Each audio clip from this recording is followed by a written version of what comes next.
Hey everyone, welcome back to the channel. In today's video, let's check out how to view your account activity log in Lendio.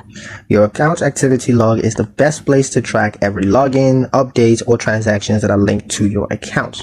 And here's how to access it. First, sign into your Lendio account using your username and password, and then from your dashboard, go to Settings menu. There you want to look for an option that's labeled Security or Account Activities. Now click on Activity Log to open the detailed record.